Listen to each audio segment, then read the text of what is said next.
Hello. Thanks for joining my office hours. Um, Still getting used to this. This is my second time doing this. I think I screwed it up the first time. Didn't connect everything in Facebook to get it to go live there because I use a different platform to record the videos. It's the same thing I use for my podcast. It's called Riverside, and allows me to broadcast live to Facebook and YouTube. And if I wanted to add anything else, I could. Um, but I've set this up mostly as a way to provide office hours for people in the community to hop on live, ask me questions in real time, um, and allow me to kind of interact at scale with the community each week. I couldn't do it last week. I had a death in the family and had to go back to Indiana for that. But yeah, hope to do this every week whenever possible. There will be another the week of the 19th of June, so June 20th. Will not be having office hours that day. We'll be on vacation, which is also why I'm having my campaign kickoff event this week at Trailbreaker here in Liberty Lake. So if you can make it, would love to see you there. Would love to meet you in person before I and everyone else in Liberty Lake leaves on vacation and kind of tunes out for a little while after school is out in the next week or so. A couple of things I'd like to cover is I will be at the city council meeting tonight. So if you're going to be there, would love to meet you there. So I'll be there tonight. And if I don't have any questions, I see I have a couple of viewers. Go ahead and ask any questions in the comments that you'd like me to answer during this call. This is for you, the viewer in the community. Want to be able to have open dialogue with you each week. But in lieu of any questions, what I also will do during this time was just provide a little bit more background on me, where I'm coming from, my viewpoints on things, why I'm running, um, my thoughts on various issues. After tonight's city council meeting, I'll have more insight and opinions, I guess, on where I stand on some of the more recent things. Um, but I think I'm coming into this whole thing because I'm unhappy with the direction things are going in our country as a whole, and I think that there's been some strategies to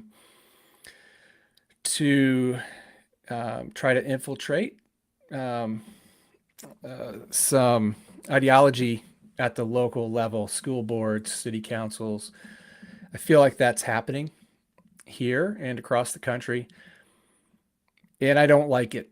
I think it's very divisive. I think we've got extremes of both parties, really, who get all the attention, get all the press, and I don't really think they represent the majority of Americans. I think we're all a little bit more closer to the middle on a lot of things than the media and the the people getting the attention would make it seem. I am in the middle on a lot of things. I think compromise is not a four-letter word, obviously, but it's not a bad thing. Compromise is how things get done, or else you're just in gridlock. And I think we are in such gridlock as a country. We are so divided when it's unnecessary that we're not getting anything done. We're not moving forward as a country. We're worrying about petty things, culture wars, things that there's bigger fish to fry, bigger issues we need to tackle than if someone wants to call themself a girl or a guy. I mean, or if someone wants to read a book and educate themselves and get a different point of view. I mean, it's just we're losing focus on what's really important. And we're starting to look at each other as the enemy, which is complete bullshit. We're all Americans. We're all on the same team. We're not enemies. But I mean, that's what makes the media money. That's what they want. That's what they're trying to promote because it gets viewers, it gets people in their little, gets them agitated and fired up. And divisiveness is how they make their money. And now it's how politicians are getting elected. And so when I decided to run, I thought I could just sit on the sidelines, complain, do nothing, or I can get off the sidelines and actually do something about it. And that's what I decided to do. So I'm just your ordinary Liberty Lake citizen with kids, a house. We like to go to the parks, all of them. We're regularly at Rocky Hill. That's where we go the most. We go to Orchard Park. We go to Pavilion Park, where we do a lot of activities at the library with small kids. That's a great place to be. And I've got a question about what's my favorite thing about Liberty Lake. I mean, I think the community. I think it's very tight knit. I feel like it's very safe. And although there's been some things that have happened recently that can kind of shake your confidence in that, an assault recently up near Zephyr Road, that's a little concerning. But I mean, my favorite thing about Liberty Lake is the community, the access to being outdoors a lot, the trails, the pace. I love that it feels a little slower. No one's really in a hurry. People are laid back. They're friendly. When we first moved here from Seattle, I grew up in the Midwest where everybody knew everybody. It was a small town. You waved to people. It was a farming community. That's just what I was used to. And then I moved to these cities like Denver and Seattle, Los Angeles, and it was weird that you didn't even talk to your neighbor. Um, but that wasn't the case here. When my wife and I drove over from Seattle to look at houses, people waved. They didn't know who we were, and they were waving. We'd go to the grocery store to pick up beer, and people were having conversations with us. In Seattle, it never happened. I mean, if you try to talk to somebody, they look like you spoke a different language or had three eyes. And so that's, when we experience those things, my wife is from a small farming community in South Dakota. It just felt like that's how we grew up, just knowing people in a community where people wanted to talk to you. They wanted to get to know you. They said hi. I mean, there's people in my neighborhood, wave to them all the time. I really still don't know their names, but we just pass each other in cars and golf carts and we wave. It's like we've known each other forever. But maybe I need to change that, find out where they live. Um, but that's just what I love about Liberty Lake is just the community, the fact that we go to the parks like I had mentioned, and we have conversations with people. We talk to people. I think it's a city of transplants. There's a lot of people here that didn't grow up here, whether they grew up in like Spokane Valley or Seattle or somewhere else. We all are here now, and we're all part of this community, and we're all hoping to row in the same direction. And that's what I hope to bring to the city council is that cohesiveness and that kind of connection to the community that I think has been lost because of personal agendas, political agendas. The library thing, I'm going to keep coming back to that, but that's really what got me off the sidelines. That to me was an egregious government overreach of our freedoms. And I really was not happy about that. And apparently a lot of people in the community were not happy about that. The public comments were many in opposition, but yet 4 council members decided to ignore the sentiment of the community in favor of their own personal beliefs and agendas. And that is just not how a city government, any government, is supposed to run in our democracy. It's by the people, for the people, not by the council, for the council. And I feel like that's where it's gotten off track. And that's where I hope to get it back onto the tracks, moving in the right direction for the people who elect me there. The way I approach issues is I don't pretend to have all of the answers. There's a lot of information. There's a lot of stuff to process. And so I process it thoughtfully, look at all of the angles, and talk with people and make a decision. And that's just how I operate. Another question about my education, my background. So, my education, I have a master's degree, but I wasn't the best student in high school. And I kind of use that as a chip on my shoulder because I think a lot of people wrote me off. I think a lot of people didn't believe in me for whatever reason. And I wanted to prove them wrong. I graduated undergrad from Indiana University in Bloomington, Indiana. I did not get in the first time I applied from directly out of high school. And that really kind of added another chip on my shoulder. I don't like to be told that I'm not capable of doing something. I don't like to be doubted. Um, and that's just how I operate, how I've always operated, whether it was as an athlete or a student or in my career. Um, I feel like I've been the underdog a lot in my life, and education was one prime example of that. And so I did not get into Indiana University directly out of high school, but I was determined to graduate from Indiana University. And so I started at Ball State, and then I eventually transferred.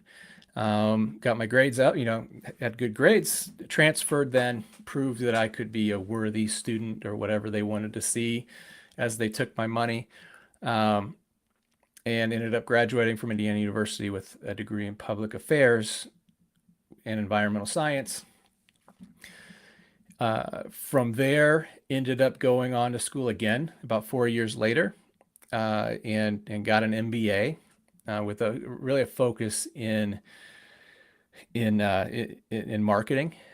I think as I was getting my MBA, I took a business law class, and then later talked with someone on a plane one time who was in environmental law.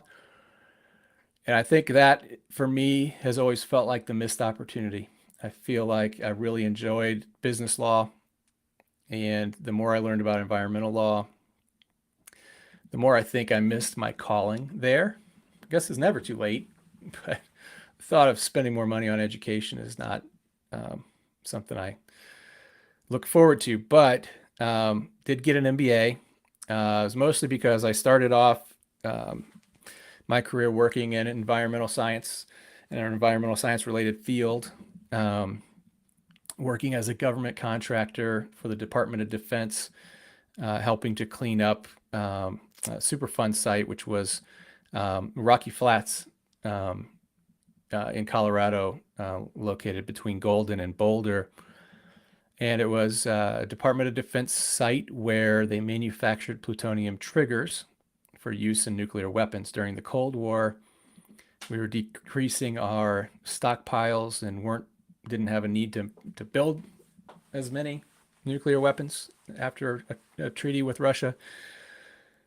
So I think that treaty is now out the window, thanks to Putin. But they decommissioned the site, and it needed to be cleaned up.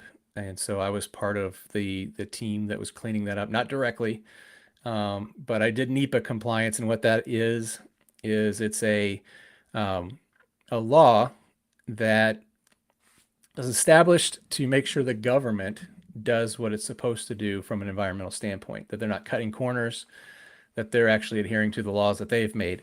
And so dealt a lot with air quality, water quality, ecology, a lot of different factors that could be impacted by different activities there.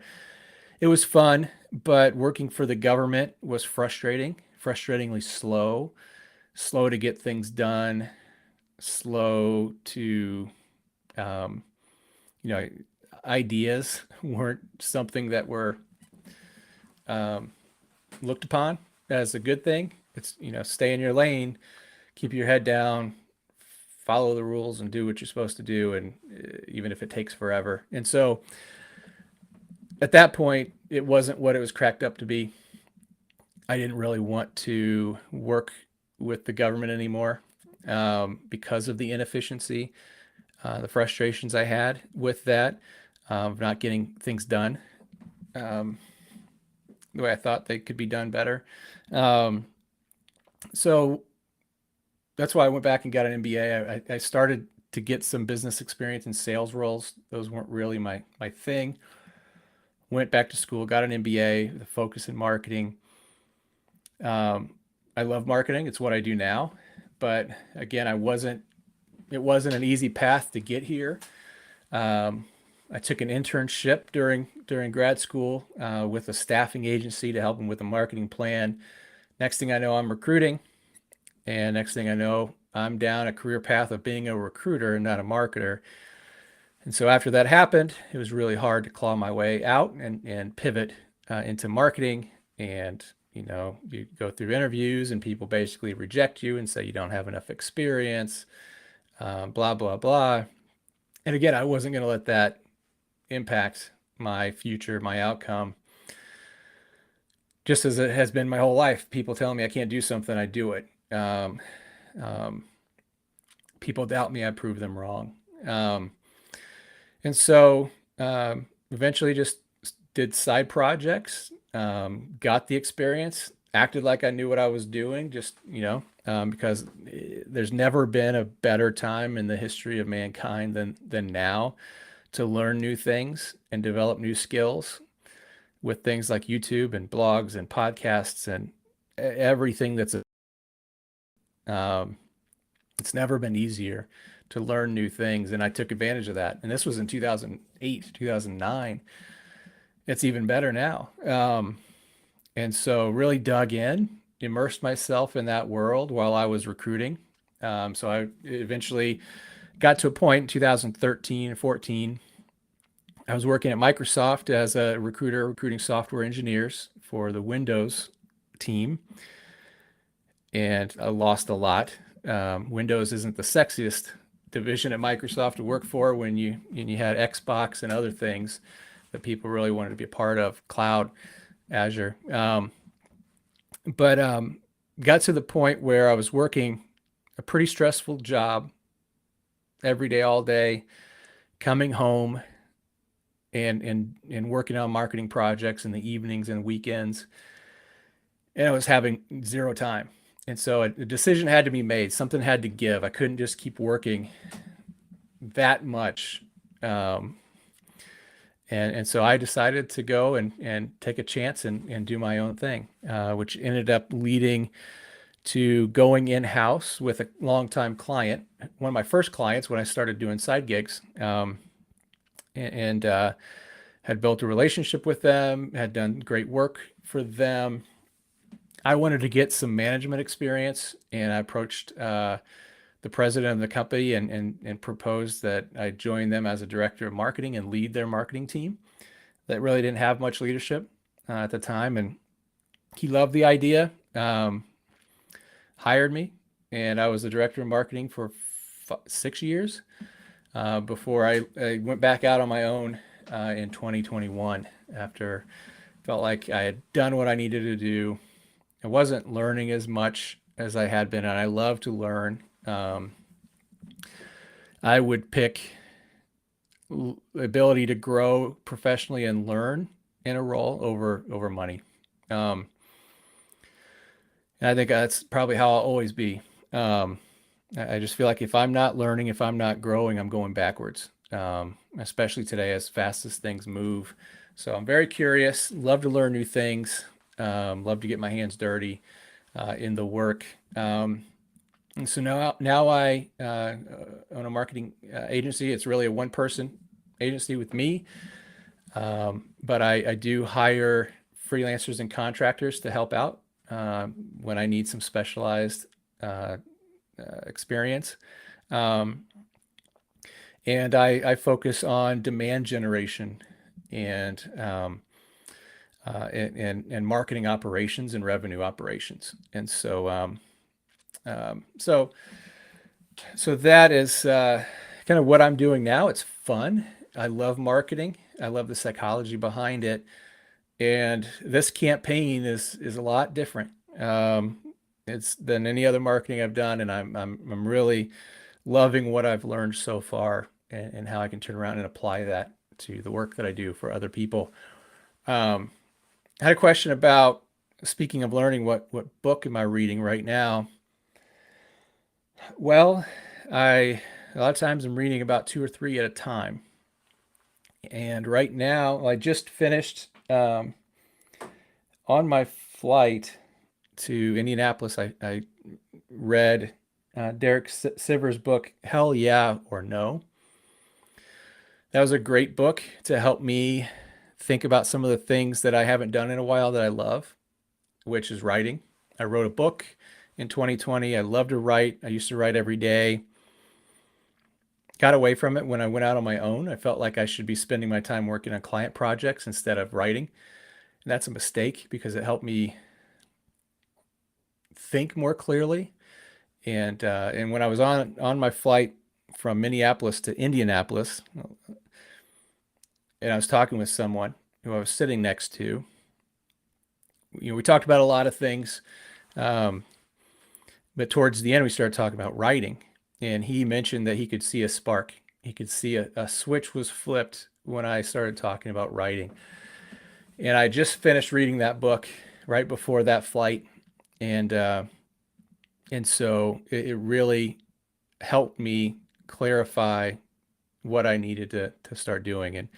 And I think writing really helps me be more clear in my thinking. It helps me get my thoughts out of my head and onto something else so I can process them a lot more.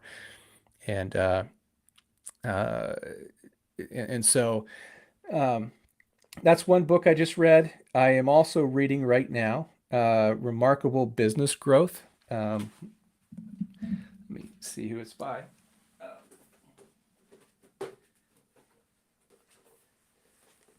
So I'm reading Remarkable Business Growth by Richard Maurer. Trying to get any insight I can on how to grow my business to 7 figures. Eventually, that's my goal in the next couple of years. I also, on the flight, read a book. It's a quick read. It looks bigger than it is, but it's called Excellent Advice for Living by Kevin Kelly. I'm a huge fan of Kevin Kelly. And just a lot of good stuff. At the time of my life of last week with what happened to my cousin passing away at 52, really driving home what you hear all the time, that life is short. It really is. And really needed to get some perspective on life. And that book was great for that. There's a lot of good stuff. I can just open it up to the first thing I saw highlighted, and he says, "Don't ever work for someone you don't want to become." And I think we've all worked for someone that we've not liked, and if you do it for too long, you might eventually become them. Especially if that's where you learn leadership. If that's your only example of what leadership is, and you thought it was terrible, chances are you'll probably repeat it. So, and I'm also reading right now Lead from the Outside by Stacey Abrams, just about different perspective on leadership. And so yeah, that's what I'm reading right now. And I'm always reading something. I'm also listening to a book on Audible. I'm always out for a walk every morning, usually between 6 a.m. and 7 a.m., sometimes with one or more of my kids. And we walk over by Liberty Creek Elementary, near Pavilion Park, and around back toward Meadowwood. So I'm listening to a book called Do the Work by Stephen Pressfield, which is then further motivating me to write again. So yeah, for those of you that showed up, thank you for coming, and hope to see you here again next week, and then we take a break on the 20th and come back on the 27th, and hope to do it every Tuesday, 4 o'clock from here on out. So gonna wrap it up a couple minutes early. If you have questions for next week's or future weeks, hit me up on Facebook Messenger, shoot me an email, travis@travislscott.com. Would love to hear your questions, your thoughts, your concerns, your opinions on where things are going. And I will respond here during these office hours. So hope to see you Friday at Trailbreaker. It starts at 5 p.m. and will last for a couple of hours, or until people go or it closes. So hope to see you there.